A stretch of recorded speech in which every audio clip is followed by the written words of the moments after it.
إن الحمد لله نحمده ونستعينه ونستغفره ونعوذ بالله من شرور أنفسنا ومن سيئات أعمالنا من يهده الله فلا مضل له ومن يضلل فلا هادي له أشهد أن لا إله إلا الله وحده لا شريك له وأشهد أن محمدا عبده ورسوله يا أيها الذين آمنوا اتقوا الله حق تقاته ولا تموتن إلا وأنتم مسلمون يا أيها الناس اتقوا ربكم الذي خلقكم من نفس واحدة وخلق منها زوجها وبث منهما رجالا كثيرا ونساء واتقوا الله الذي تساءلون به والأرحام إن الله كان عليكم رقيبا يا أيها الذين آمنوا اتقوا الله وقولوا قولا سديدا يصلح لكم أعمالكم ويغفر لكم ذنوبكم ومن يطع الله ورسوله فقد فاز فوزا عظيما فإن أحسن الكلام كلام الله وخير الحديث هدي محمد صلى الله عليه وسلم وشر الأمور محدثاتها وكل محدثة بدعة وكل بدعة ضلالة وكل ضلالة في النار. أيها الناس رحمني ورحمكم الله. Kita bersyukur kepada Allah Subhanahu wa taala atas segala nikmat dan karunia yang Allah limpahkan kepada kita. Sehingga di hari yang mulia ini kita dikumpulkan di tempat yang mubarak untuk mengerjakan salah satu dari kewajiban umat Islam. Maka itu adalah nikmat dari Allah Subhanahu wa taala. Maka perlu bagi kita untuk selalu bersyukuri nikmat tersebut agar dengan sebab-sebab rasa syukur yang kita berikan kepada Allah Subhanahu wa taala, Allah terus menambahkan nikmat itu dan Allah menjadikan nikmat itu lebih berberkah bagi seorang hamba, khususnya bisa menjadi sarana bagi dia membantu dirinya untuk semakin takwa kepada Allah Subhanahu wa taala, membantunya untuk semakin tunduk dan patuh kepada syariat Allah Subhanahu wa taala. Maka di sini ikhwanillah rahimani wa rahimakumullah, seperti yang pernah kita sebutkan tentang pentingnya seorang muslim untuk memiliki rasa takut kepada Allah Subhanahu wa taala, agar apa yang dia kerjakan, apa yang dia lakukan, itu dia merasa selalu diawasi oleh Allah Subhanahu wa taala, sehingga menjadikan dia untuk selalu bertakwa kepada Allah Subhanahu wa taala dimanapun dia berada.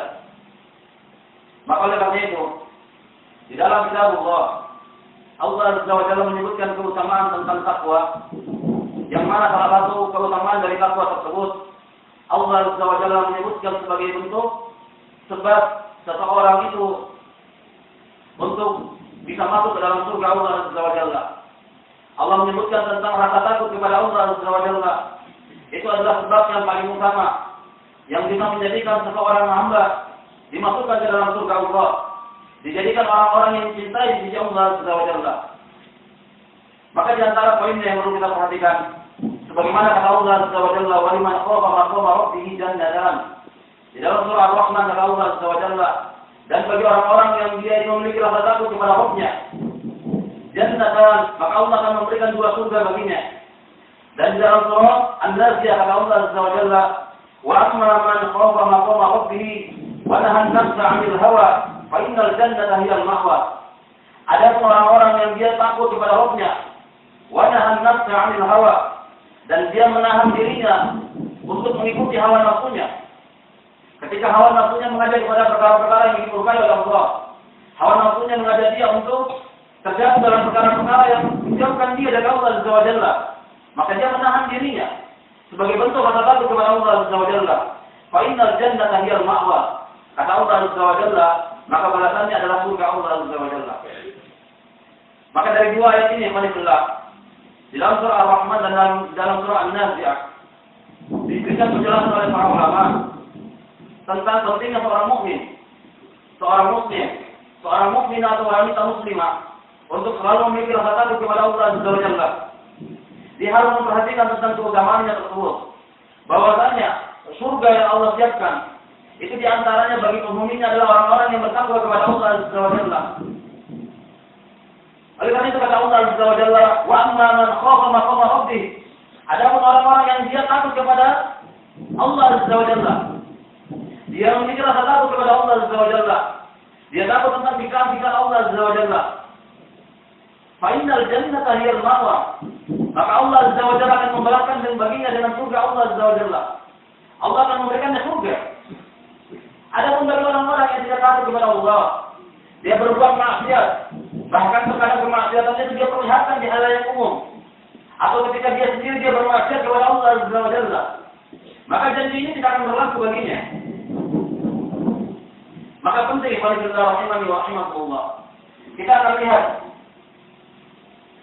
disebutkan dari Urwah bin Zubair wa Urwah an abihi qala kuntu idza ghadawtu abda'u bi bai'i Aisyah radhiyallahu anha. Kata Urwah bin Zubair, keponakan dari Aisyah radhiyallahu anha. Kata Urwah, adalah saya apabila datang waktu pagi, maka saya selalu mendatangi rumahnya Aisyah radhiyallahu anha. Usallimu 'alaiha. Kemudian saya mengucapkan salam baginya. Faqadawtu yawman fa idza hiya qa'imatun taqra'u famanna Allahu 'alaina wa waqala 'adzab as-samum. Maka kemudian ketika datang sebuah hari, saya datang di waktu pagi kepada Aisyah radhiyallahu anha. Ternyata saya mendapatkan Aisyah dalam keadaan berdiri sedang sholat, dan dia membaca ayat dalam surah At-Tur, "Famanna Allahu 'alaina wa waqana 'adzab as-samum." Kemudian Aisyah radhiyallahu anha membaca sebuah ayat dalam surah At-Tur, maka Allah Azza wa Jalla memberikan karunia kepada kami, dan Allah Azza wa Jalla menjaga kami dari siksa nerakanya. Ketika Urwah bin Zubair masuk menemui Aisyah bibinya, dia mendapatkan Aisyah dalam keadaan sholat, dan Aisyah membaca ayat ini. Kata Urwah bin Zubair, wa tad'u wa tabki wa turaddiduha fa qumtu hatta zahabtu ila suq. Kemudian Aisyah radhiyallahu anha ketika membaca ayat tersebut, dia berdoa kepada Allah dan dia menangis. Wa turaddiduha, dan Aisyah mengulang-ulangi ayat tersebut dalam surah At-Tur tersebut. Sampai kata Urwah bin Zubair, karena lamanya saya menunggu, maka kemudian saya meninggalkan Aisyah radhiyallahu anha. Saya pergi ke pasar, lihajat karena ada sebuah hajat bagiku. Dalam keadaan Aisyah membaca surah At-Tur tadi. Famanna Allahu 'alaina wa waqana 'adzab as-samum. Kemudian kata Urwah bin Zubair, "Tsumma raja'tu fa idza hiya qa'imatun kama hiya tusalli wa tabki." Kemudian ketika saya kembali, saya pulang lagi setelah selesai menyelesaikan hajatku di pasar tersebut. Saya kembali dan saya mendapati Aisyah radhiyallahu anha masih dalam keadaan berdiri dan masih dalam keadaan menangis dan masih membaca ayat itu. Maka kita lihat bagaimana para salaf terdahulu mereka membuktikan rasa takut mereka kepada Allah Azza wa Jalla. Aisyah radhiyallahu anha, seorang faqihah, seorang wanita yang sangat faqih, wanita yang sangat taat. Namun dengan perkara keutamaan yang dimiliki oleh beliau tetap memiliki rasa takut kepada Allah Azza wa Jalla. Bahkan kata Urwah bin Zubair, saya meninggalkan dia untuk hajat yang ada di pasar. Dan ketika saya kembali, saya mendapatkan Aisyah radhiyallahu anha masih dalam posisi yang sama, masih dalam keadaan berdiri, masih dalam keadaan sholat, dan masih dalam keadaan menangis. Dan beliau tetap membaca ayat yang tadi. Maka ikhwan fillah rahimani wa rahimakumullah, kita perhatikan di dalam sebuah riwayat, qara'a Umar bin Khattab surah At-Tur hatta qawlahu inna 'adzaba rabbika lawaqi'. Dalam sebuah riwayat disebutkan bahwasanya Umar bin Khattab pernah membaca surah At-Tur sampai ketika Umar bin Khattab membaca ayat inna 'adzaba rabbika lawaqi'. Sesungguhnya azab Rabbmu wahai Muhammad itu pasti terjadi. Sesungguhnya azab Rabbmu, azab siksaan yang Allah janjikan bagi orang-orang yang mujrimun, bagi orang-orang yang durhaka, bagi orang-orang yang tidak mau taat kepada Allah Azza wa Jalla, lawaqi, pasti terjadi. Dan ditauqid dengan lam muzahwaqah. Itu pasti terjadi. Fabaqiya wasadda bukauhu hatta marada wa aduhu. Ketika Umar bin Khattab membaca ayat ini, sampai pada ayat ini di surah At-Tur, fabaqiya, Umar bin Khattab menangis. Wasadda bukauhu, dan kemudian tangisannya semakin keras. Hatta marada, Hasilnya adalah Umar bin Khattab sakit. Wa'aduhu. Kemudian para sahabat mengunjunginya karena sakit tersebut. Lihat di Qadillah. Kita tinggal lihat keadaan kita. Berapa banyak tanda-tanda dari kekuasaan Allah Azza wa Jalla yang Allah perlihatkan bagi kita di muka bumi ini. Kita tidak pernah takut kepada Allah Azza wa Jalla. Berapa banyak di antara saudara-saudara kita yang telah diwafatkan oleh Allah Azza wa Jalla sampai sebelum datangnya hari Id. Itu tidak diambil sebagai pelajaran. Berapa banyak di antara saudara-saudara kita yang telah ditimpa musibah. Namun kita tidak pernah menganggapnya sebagai pelajaran untuk meminta kepada Allah Azza wa Jalla. Umar bin Khattab hanya membaca surah At-Tur, dan itu mungkin bolak-balik kita pun membacanya. Sampai pada sebuah ayat, wa inna azab rabbika lawaqi. Azab Rabbmu wahai Muhammad sallallahu alaihi wasallam pasti akan terjadi. Dan orang-orang yang berhak mendapatkan azab tersebut pasti akan mendapatkannya. Beliau menangis. Wasqadda buka'u. Sampai tangisannya terus semakin keras, semakin menjadi-jadi. Hasilnya karena tangisan tersebut, Bapak Allah, Umar bin Khattab sakit. Sehingga para sahabat mengunjungi beliau. Lihat, sakit yang didapatkannya karena takut kepada Allah Azza wa Jalla. Terkadang kita mendapat sebuah penyakit ya Pak, bukan karena disebabkan rasa takut kepada Allah Azza wa Jalla, tapi dikarenakan kita habis bermaksiat kepada Allah Azza wa Jalla. Ada pun para sahabat terdahulu, ada di antara mereka yang sampai diwafatkan oleh Allah karena rasa takut. Ada di antara mereka yang sampai tertimpa rasa sakit karena rasa takut. Adapun kita nggak pernah sampai pada perkara seperti ini. Perlu bagi kita yang mari rahimani wa rahimakumullah untuk melihat kembali, merenungi kembali seberapa panjang umur kita, seberapa lama kita hidup di muka bumi ini, seberapa lamakah kita akan mengumpulkan keadaan dunia kita. Sehingga kita perlu melihat di mana rasa takut kita kepada Allah Subhanahu wa taala. Sudah sampai perintah tentang mengikuti sunnah-sunnah Nabi Shallallahu alaihi wasallam. Sudah sampai perintah bagi kita untuk mentaati Allah Subhanahu wa taala. Namun terkadang kita masih mengukur dengan hawa nafsu kita. Bukankah di surah An-Nazi'ah tadi disebutkan bahwasanya wa nahan nafsa 'anil hawa, dan dia menahan dirinya dari mengikuti hawa nafsu. Adapun kita tidak. Hawa nafsu kita lebih kita dahulukan daripada mentaati Allah Azza wa Jalla. Hawa nafsu kita lebih kita dahulukan daripada mengikuti Nabi Sallallahu Alaihi Wasallam.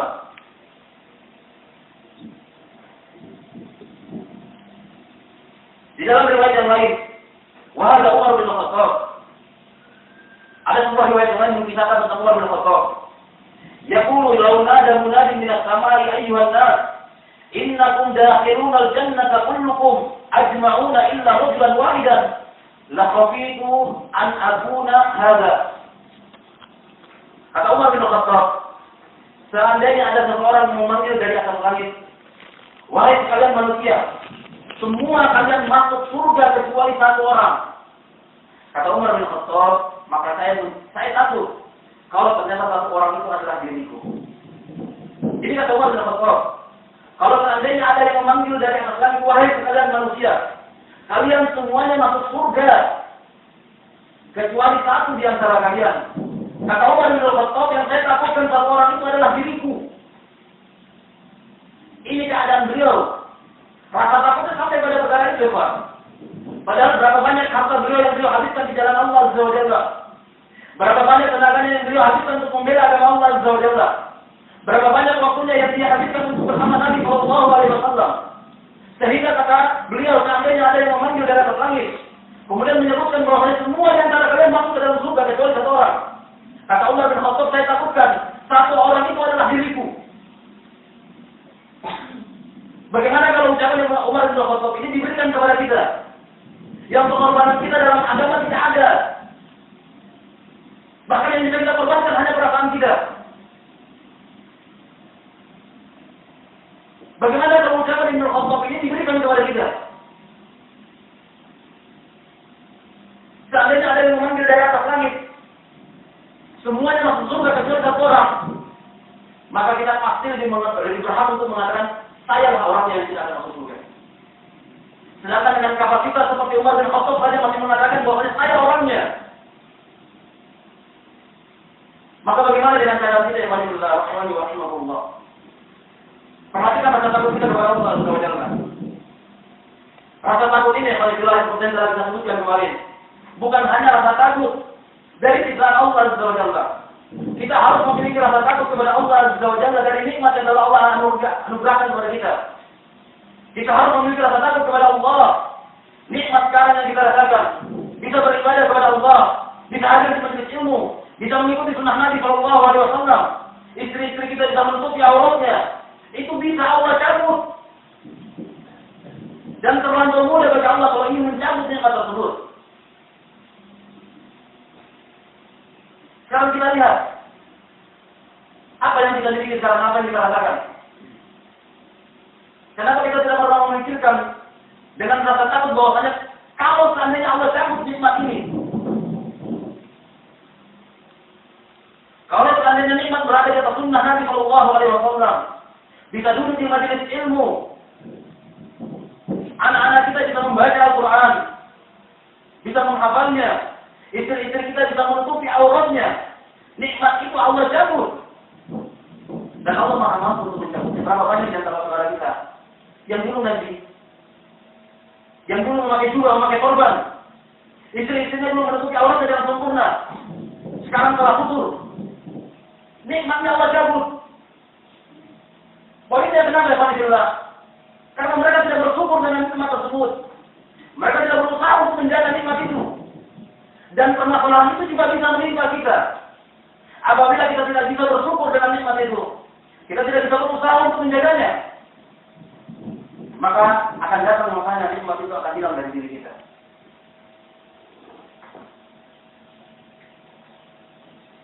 Qalat Fatimah bintu Abdullah imra'atu Umar bin Abdul Aziz.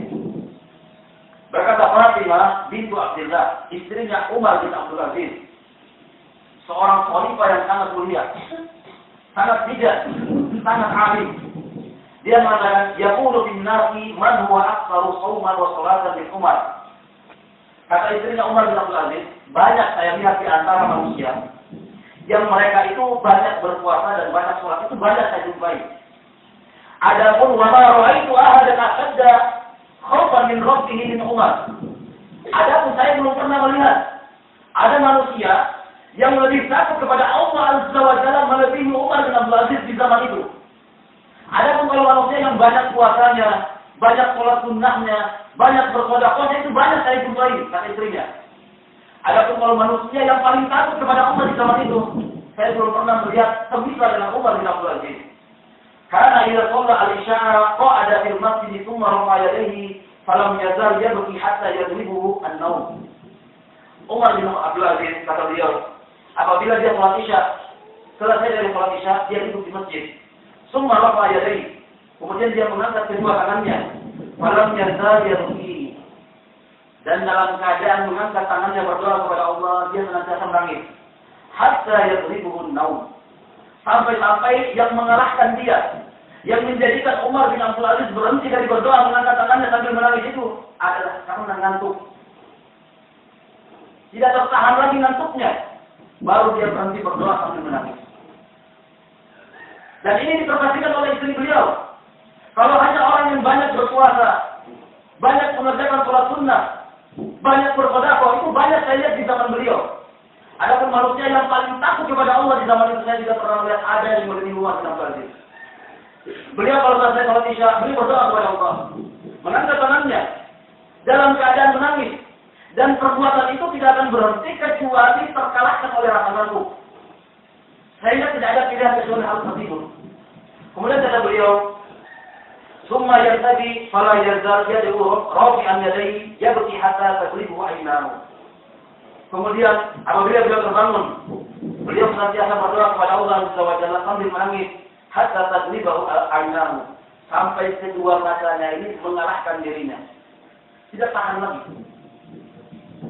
Maka kita lihat kepada kita, bukankah rasa takut kepada Allah Azza wa Jalla disebutkan oleh Nabi Shallallahu Alaihi Wasallam dalam hadis riwayat Imam Bukhari dan Imam Muslim. Sab'atun, kata Nabi Shallallahu Alaihi Wasallam, ada 7 golongan, yudhillihumullahu fi dhilli, yang akan dinaungi oleh Allah Azza wa Jalla di bawah naungannya. Yauman la zilla illa zilluh, pada hari yang tidak ada naungan kecuali naungan Allah Azza wa Jalla. Di antaranya adalah rajulun talabathu imra'atun zata mansabin wa jamalin, faqala inni akhafullah. Kata Nabi Shallallahu Alaihi Wasallam, ada 7 golongan yang nanti pada hari kiamat akan dinaungi oleh Allah Azza wa Jalla di bawah arsy-Nya. Yang pada waktu itu tidak ada naungan kecuali naungan Allah Azza wa Jalla. Salah satunya kata Nabi Shallallahu Alaihi Wasallam, ada seorang laki-laki. Yang laki-laki tersebut diajak untuk berbuat zina oleh wanita. Wanita ini memiliki kedudukan dan wanita ini memiliki kecantikan. Dan ingat ya, apabila ada seorang wanita yang memiliki kedudukan dan ada seorang wanita yang memiliki kecantikan, maka sudah menjadi sebuah kesempurnaan bagi seseorang kalau dia ingin berbuat zina. Karena dengan kedudukan itu, perbuatan zina tersebut bisa ditutupi. Dan dengan kecantikan itu menjadi hasrat bagi orang laki-laki untuk berbuat zina. Namun kata laki-laki ini adalah, inni akhafullah. Sesungguhnya saya takut kepada Allah Azza wa Jalla. Lihat, rasa takut kepada Allah Azza wa Jalla menjadikan seseorang mendapatkan naungan di bawah naungan Allah Azza wa Jalla pada hari kiamat kelak. Maka ikhwan fillah rahimani wa rahimakumullah, kita perhatikan. Kita lihat kembali bagaimana rasa takut kita kepada Allah Azza wa Jalla.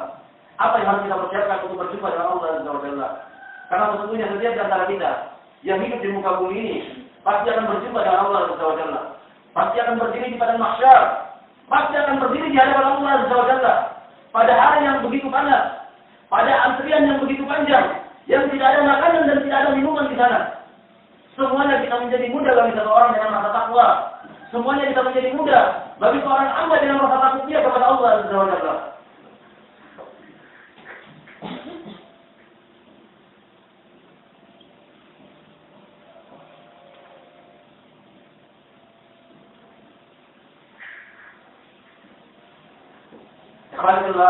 إن الحمد لله حمدا كثيرا طيبا مباركا فيه كما يحب ربنا ويرضى أشهد أن لا إله إلا الله وحده لا شريك له وأشهد أن محمدا عبده ورسوله أيها الناس رحمني ورحمكم الله.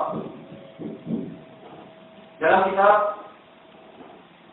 A'malul Qulub disebutkan tentang sebab-sebab agar seseorang itu bisa menanamkan rasa takutnya kepada Allah Azza wa Jalla. Di antaranya adalah tasriful qalbi minal khawfi min ghairillah. Adalah memotongkan hatinya dari rasa takut kepada selain Allah Azza wa Jalla. Maksudnya adalah seorang tersebut dia harus betul-betul menjaga rasa takutnya itu hanya milik Allah Azza wa Jalla. Maka dengan menjaga perkara tersebut, tidak memiliki rasa takut kepada makhluk pada perkara-perkara yang menjadi hak Allah Azza wa Jalla, maka itu bisa menjadi sebab seseorang mendapatkan rasa takut dan ditanamkan rasa takut tersebut di dalam hatinya oleh Allah Azza wa Jalla. Yang kedua, di antara sebab-sebab seseorang bisa mendapatkan rasa takut kepada Allah Azza wa Jalla yaitu tadabbur Al-Qur'an. Membaca Al-Qur'an dan mentadabburinya.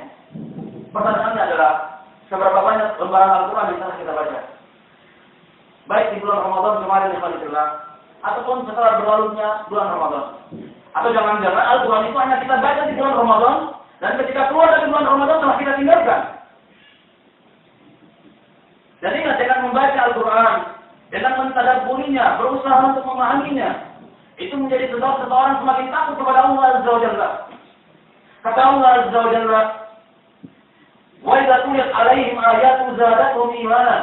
Dan orang-orang mukmin itu apabila dibacakan kepada mereka ayat-ayat Allah Azza wa Jalla, zadatuhum imanan. Keimanan perkara tersebut akan menambah keimanan mereka. Apabila dibacakan ayat-ayat Al-Qur'an, mereka membacanya atau mereka mendengarkan bacaan Al-Qur'an, maka dengan sebab bacaan Al-Qur'an tersebut akan menambah keimanannya. Maka janganlah dengan berlalunya Ramadan berlalu juga amalan-amalan kita. Janganlah menjadi manusia yang di awal-awal Ramadan mereka menanam sebuah tanaman, namun ketika menjelang akhir Ramadan tanaman itu mereka tinggalkan. Sehingga mereka menjadi petani-petani yang merugi, yang tidak akan memanen hasilnya. Di awal Ramadan semangat untuk membaca Al-Qur'an, semangat hadir di masjid. Namun ketika menjelang akhir Ramadan, masjid mulai mereka tinggalkan, Al-Quran mulai mereka tinggalkan. Maka bagaimana mungkin mereka bisa memanen hasilnya? Awalnya menanam, kemudian ketika mendatangi masa panen, tanaman itu ditinggalkan, tidak diurus. Tidak akan memanen hasil. Maka coba, amalan yang telah kita lakukan di bulan Ramadan, kita ambil kembali. Kita keluarkan di bulan ini. Kita jaga. Dan untuk bulan-bulan berikutnya. Karena itu adalah hikmah dari puasa. Menjadikan kita adalah orang yang bertakwa kepada Allah Azza wa Jalla. Dalam sebuah riwayat dari Ismail bin Zakaria, dia meriwayatkan tentang keadaannya Abi bin Muhammad Wa kana jaron, dan Habib bin Muhammad adalah tetangganya. Yaqulu kuntu idza amsaytu sami'tu buka'ahu.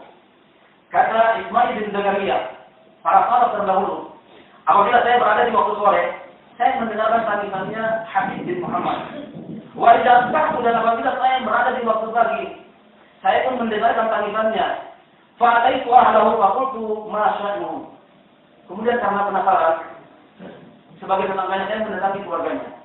Nah, ada apa dengan Muhammad atau Habib bin Muhammad? Kenapa kalau datang waktu sore menangis dan kalau datang waktu pagi menangis? Kata keluarganya, yakhafu Allah idza amsa alla yusbiha wa idza asbaha alla yamsiya. Kata keluarganya, Habib bin Muhammad menangis karena dia takut apabila telah sampai di waktu sore, dia tidak akan dijumpakan oleh Allah dengan waktu pagi. Dan apabila datang waktu pagi, dia menangis karena dia takut kepada Allah Azza wa Jalla. Kalau nanti datang waktu sore, dia tidak berjumpa dengan waktu sore tersebut. Dia takut diwafatkan oleh Allah Azza wa Jalla dalam keadaan tidak beribadah kepada Allah. Dia takut kalau hari ini yang dia niatkan untuk beribadah kepada Allah tidak menjadi hari yang sempurna baginya karena dipisahkan oleh kematian. Adapun kita yang alhamdulillah, hari-hari telah berlalu, terlalu banyak hari yang telah kita lewati. Tapi kita tidak pernah merenungi. Kalau nanti Ramadan tahun depan masih menjumpai diri kita. Bukankah para salaf dahulu apabila telah keluar dari bulan Ramadan, mereka berdoa selama 6 bulan agar Allah Azza wa Jalla menerima amalannya di bulan Ramadan. Dan apabila selesai dari 6 bulan pertama, mereka akan berdoa kepada Allah Azza wa Jalla 6 bulan lagi agar Allah Azza wa Jalla mempertemukan mereka dengan bulan Ramadan. Adapun kita tidak. Poin yang berikutnya, yaitu zikrul maut, mengingat kematian. Ini adalah poin yang paling kuat yang Allah. Kalau orang hamba tidak mau mengingat kematian, dia menganggap dia akan menjadi orang yang kekal di muka bumi ini, maka dia tidak akan pernah takut kepada Allah Subhanahu wa taala. Qala Al-Ghazali, berkata Imam Al-Ghazali, "Ilam annahu lam yakun baina yaday al-'abdi al-miskin qurbun wa hawlun wa la'azabun siwa sakratul maut, lakana jadiran bi ayyataghamma alaihi aishuhu." Kata Imam Al-Ghazali rahimahullah taala, seandainya tidak ada di hadapan seorang hamba yang miskin siksaan ataupun ujian ataupun kesusahan kecuali hanya ada sakratul maut, maka itu sudah cukup baginya untuk semakin takut kepada Allah Subhanahu wa taala. Seandainya tidak ada bagi kita ikhwah ujian selain daripada sakratul maut saja, itu sudah terlampau cukup untuk menjadikan kita semakin takut kepada Allah Subhanahu wa taala. Nyatanya kita diberikan ujian yang begitu banyak. Ada kegoncangan-kegoncangan, ada berbagai macam ujian yang lain sebagai bentuk pelajaran bagi kita bahwa ada penting bagi seorang hamba untuk mengingat Allah Azza wa Jalla. Penting bagi seorang hamba untuk semakin takut kepada Allah Azza wa Jalla. Maka dari nasihat ini alhamdulillah kita pahami dengan baik. Berusahalah untuk menjadi seorang hamba yang bertakwa. Seorang hamba yang dia keluar dari bulan Ramadan dengan membawa amalan Allah. Dan dia akan dijumpakan dalam Ramadan yang berikutnya lagi. Sehingga dia bisa memperbanyak untuk melakukan kebaikan. Dan dengan nasihat ini kita mengharapkan kita bisa menjadi orang hamba yang selalu takut kepada Allah Azza wa Jalla. Di saat di zaman kita ini banyak di antara manusia yang sudah tidak memiliki rasa takut kepada Allah. Mereka bermaksiat baik dalam keadaan sendiri atau baik dalam keadaan terlihat oleh manusia yang lain. Dan mereka tidak memiliki rasa malu untuk bermaksiat kepada Allah. Dan mereka tidak pernah merasa takut kalau dengan maksiat tersebut Allah timpakan azab bagi mereka nanti di hari kiamat. Maka mudah-mudahan ini bermanfaat. Semoga Allah Azza wa Jalla menjaga kita dan terus memberikan istiqomah kepada kita dan menguatkan kita di atas agama Nabi kita Muhammad sallallahu alaihi wasallam. Naktafi ilahuna subhanaka Allahumma rabbana wa bihamdik asyhadu an la ilaha illa anta astaghfiruka wa atubu ilaik wa aqimus shalah.